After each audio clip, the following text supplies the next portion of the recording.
Bendiciones y paz para cada uno de mis contactos. Soy Felipe Rincón Vázquez. Bienvenidos a reflexiones sobre Biblia y espiritualidad. Estamos hablando sobre la espiritualidad y la relación entre gracia y libertad. Y la pregunta que estamos respondiendo es: ¿cómo se ve la relación entre gracia y libertad desde la espiritualidad? En asunto de espiritualidad, existen varias posiciones fundamentales que se han dado para explicar la conexión entre gracia y libertad. En esta ocasión veremos que hay quienes afirman que ni somos libres ni necesitamos gracia. La modernidad se cierra al amor de Dios y a la acción sobreabundante de su gracia. En este sentido, podemos citar dos ideologías modernas sobre este aspecto que estamos tratando: el naturalismo y el determinismo. El naturalismo expresa que el amor de Dios en Cristo es innecesario, porque según ellos, el ser humano se basta a sí mismo y no necesita el don de Dios para salvarse. Siempre que pretenda hacerlo con Dios y no asuma en el mundo su condición adulta, no podrá salvarse. El determinismo, por su parte, asegura que el amor de Dios en Cristo es ineficaz. Según el determinismo, con todas sus variantes, Dios nada hace, nada puede hacer para cambiarnos, pues estamos absolutamente condicionados y no somos libres. Lo que sí urge es ir cambiando el mundo que nos condiciona negativamente. Cuando analizamos el naturalismo, el cual se presenta en cada época con diferentes expresiones peculiares, como son el secularismo y el humanismo, encontramos que muchos son los que consideran que la realidad creada es independiente de Dios y que los seres humanos pueden usarla sin referencia al Creador.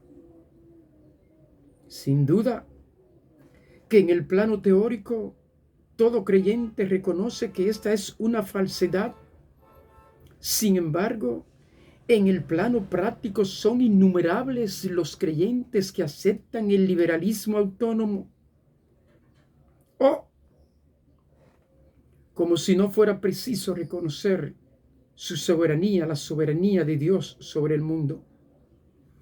Esto va produciendo un pueblo descristianizado que apenas logra mantener algunos ritos y costumbres propios de una vida de fe ya perdida.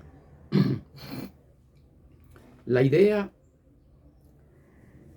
de que el ser humano es libre recibió su primer ataque, un ataque grave en el luteranismo, seguido por el calvinismo, y después fue atacada desde diversas premisas intelectuales muy diversas.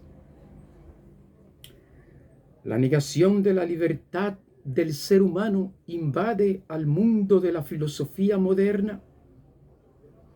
Está presente en el determinismo físico-matemático, en el positivismo filosófico, en la filosofía del progreso, en el historicismo dialéctico. También está en las escuelas filosóficas más vigentes hoy, las cuales conservan un fondo determinista y mecanicista que les lleva a negar la libertad humana. Así lo encontramos en el psicoanálisis, en el conductismo y en la antropología, en la neurofisiología o endocrinología, como señala el autor del libro Elogio de la Libertad. Entre la diversidad de las filosofías actuales se descubre una constante. Ninguna se presenta como una filosofía de la libertad. Se interesa sobre todo establecer los mecanismos por los cuales el ser humano está condicionado, mecanismos económicos, mecanismos psicológicos, esos mecanismos derivados de la estructura del lenguaje o de la situación histórica en que vive. Pues en la visión científica del hombre y la mujer actual, estos determinismos se presentan como si el ser humano fuese un instrumento, un centro de combinaciones. ¿Por qué en nuestro tiempo, por un lado, se afirma que el ser humano no es libre, que no es responsable de sus actos, sino un ser absolutamente condicionado? Y por otro lado, al mismo tiempo, se afirma con igual énfasis que el valor primario del ser humano es vivir libre. ¿Cómo explicar tal contradicción? Esto solamente es posible porque se está usando la palabra libertad en dos sentidos completamente diferentes. La que corresponde al concepto cristiano, que viene enseñado también por la recta filosofía natural, es que la libertad es una capacidad original de la persona humana para autodeterminarse hacia el bien entre diversas opciones posibles. Esta enseña que ninguna criatura tiene capacidad de atraer necesariamente el querer libre del ser humano. Esta es la libertad humana verdadera. Pero la libertad que corresponde al pensamiento moderno es otra, muy distinta, en que el sujeto de la libertad no es el ser personal, la persona humana. El ser singular y concreto no es libre, no posee una conciencia libre, sino una conciencia ilusoria de ser libre. Quienes son libres en el pensamiento moderno son las ideas que debe tener el ser humano actual. Libres son los tiempos en que vivimos, la soberanía popular, la voluntad mayoritaria. Todos estos principios de pensamiento y acción son libres, en el sentido de que no están sujetos a nada, a ninguna ley divina o humana, y al mismo tiempo son principios que, según el pensamiento moderno, deben imponerse a todos y cada uno de los seres humanos en nombre precisamente de la libertad. Esto es, para hacerlos libres.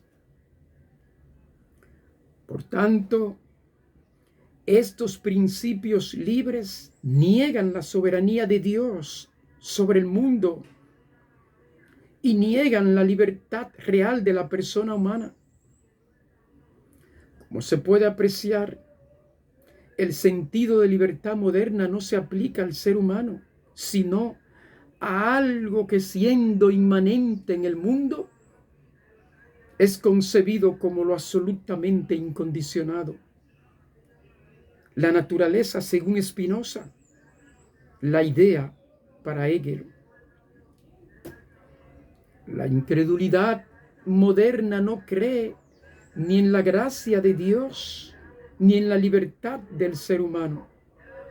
Es decir, no cree ni en Dios ni en el ser humano. La espiritualidad cristiana, en cambio, tiene su fe fundada en la gracia de Dios y en el reconocimiento de la libertad humana.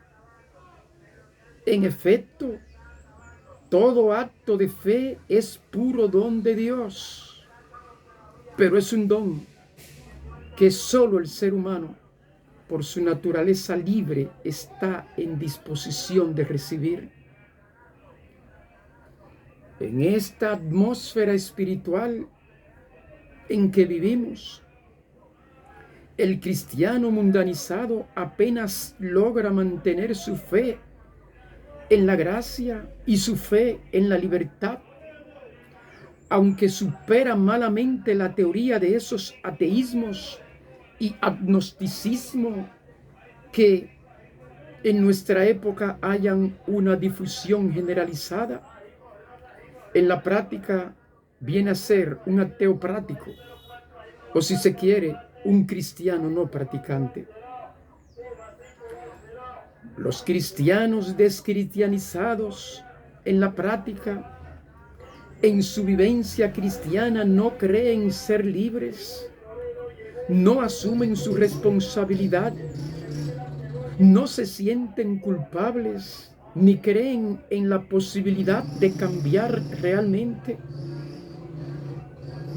Y es que la atmósfera mental que los cristianos actuales respiran cada día, creada por filósofos, políticos, sociólogos y escritores de todo género, suscita siempre de modo convergente el convencimiento de que los seres humanos están condicionados de tal modo que no son libres. No es pues el ser humano un pecador, sino un enfermo. El pensamiento no cristiano de hoy cree que el ser humano en realidad no es libre, sino que está sujeto desde que nace y siempre a 1000 condicionamientos determinantes que hacen de él no un pecador, sino un producto del ambiente, o si se quiere, una víctima de una culpabilidad colectiva, impersonal y estructural. Se habla de condicionamientos psíquicos, somáticos, genéticos, educacionales, sociales, económicos, políticos y culturales. Para ellos, la idea de la libertad humana es una ilusión, un mito creado por las autoridades religiosas para culpabilizar al ser humano y de esa manera dominarlo. Esta incredulidad moderna cierra el mundo humano a la acción de la gracia divina, pues está convencido de que debe negarse todo género de acción de Dios en el ser humano y en el mundo. Esto es, que debe negarse por completo la intervención de la providencia de Dios en lo grande y en lo mínimo. De este modo, la misericordia divina ya no puede descender en auxilio de la miseria perdida y abatida por el pecado. Así las cosas, el ser humano no habrá de ser salvado del pecado, sino de la ignorancia, de la enfermedad, de la injusticia social, y la salvación vendrá de seres humanos que actúan sobre las estructuras.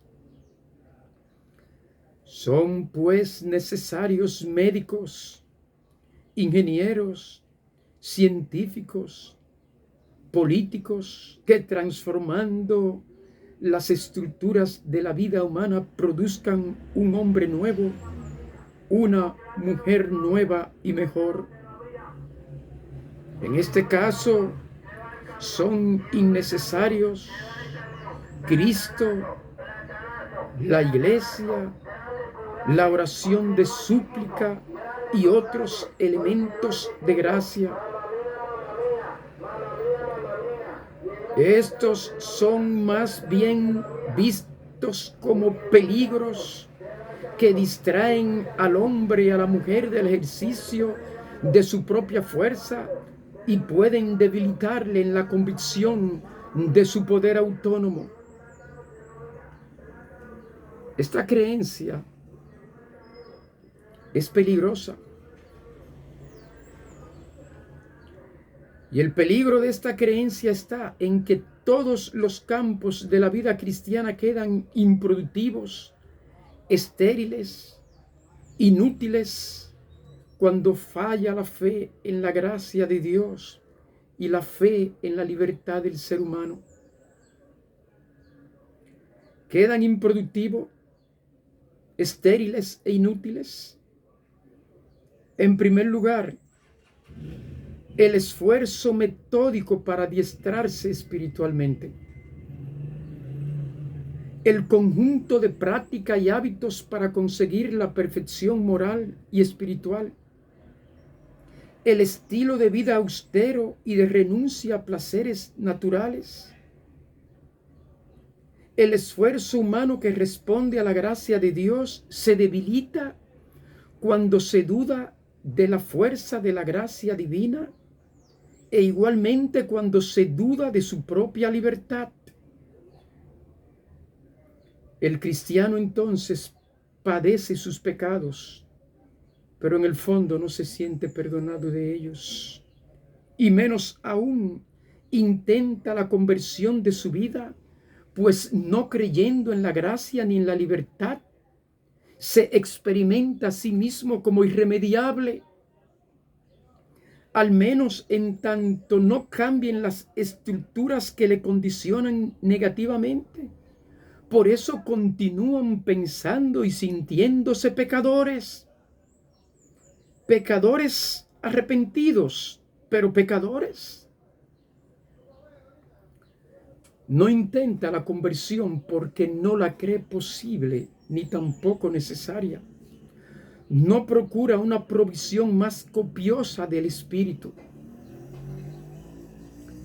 El pastor Albert Martin de la Iglesia Bautista de la Trinidad en New Jersey, Estados Unidos, a pesar de ser un calvinista que no cree en la búsqueda de una experiencia personal y espiritual del creyente después de la conversión, que dice que no existe una experiencia crítica prometida y mandada como elemento esencial para vivir la vida cristiana.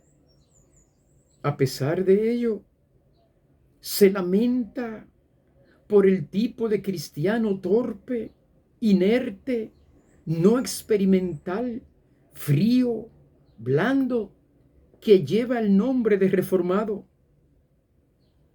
Y dice este pastor, francamente preferiría ser un wesleyano cordial y superficial, que piensa que necesita y ha obtenido una segunda obra de la gracia, pero que tiene hambre de Dios, antes que un cristiano que puede sentarse durante horas pensando que no hay nada que hacer y cuyo corazón es tan frío como una piedra. Por tanto, el esfuerzo metódico para adiestrarse espiritualmente queda improductivo, estéril e inútil. Además, en segundo lugar, la acción evangélica apostólica queda improductiva puesto que ésta se deriva hacia el empeño por mejorar las estructuras, disminuyendo notablemente la acción evangelizadora, cuya actividad peculiar se dirige inmediatamente al ser humano, a su libertad personal, para que éste supere con la gracia de Dios todos los condicionamientos estructurales negativos. Queda también inerte la pedagogía familiar. La pedagogía familiar, escolar, pastoral, tendría poco sentido, pues la exhortación y la corrección solo es posible si está fuerte la fe en la libertad. Las leyes no intentan entonces configurar y enderezar las costumbres, esforzando las libertades de los ciudadanos, sino que se adaptan a lo que hacen la mayoría, legalizando así lo que está en la calle. No se admiten tensiones entre la ley y la conducta mayoritaria en ciertos campos de la vida social. En ese sentido, los méritos, entendido como premio o castigo de conductas humanas libres, resultan simplemente inconcebibles. Creer que los actos humanos están condicionados va a tener repercusión en este asunto de la existencia eterna, porque si se duda de la libertad o se niega los méritos, el paraíso desaparecerán sistemáticamente de la predicación cristiana, y ésta se alejará así de la predicación de Cristo, tal como aparece en el Evangelio. En conclusión, en asunto de espiritualidad existen varias posiciones fundamentales para explicar la conexión entre gracia y libertad. Algunos afirman que somos libres y por tanto no necesitamos gracia. Otros que no somos libres, por lo que no necesitamos gracias. Nosotros enseñamos que somos libres y necesitamos gracia. Sin la gracia de Dios es imposible alcanzar ascensión hacia la naturaleza divina, pero corresponde al ser humano en su libertad elegir consciente o inconscientemente la gracia. La influencia directa de la gracia se vuelve obediente a la elección de las criaturas en el ejercicio de su libre elección. Esto significa que otorga más de su presencia funcional y experiencial en el Espíritu Divino o de sus agentes divinos en respuesta a un sincero deseo de la criatura, y se retira de la escena cuando las criaturas deciden adversamente en el ejercicio de su libertad de elección otorgada.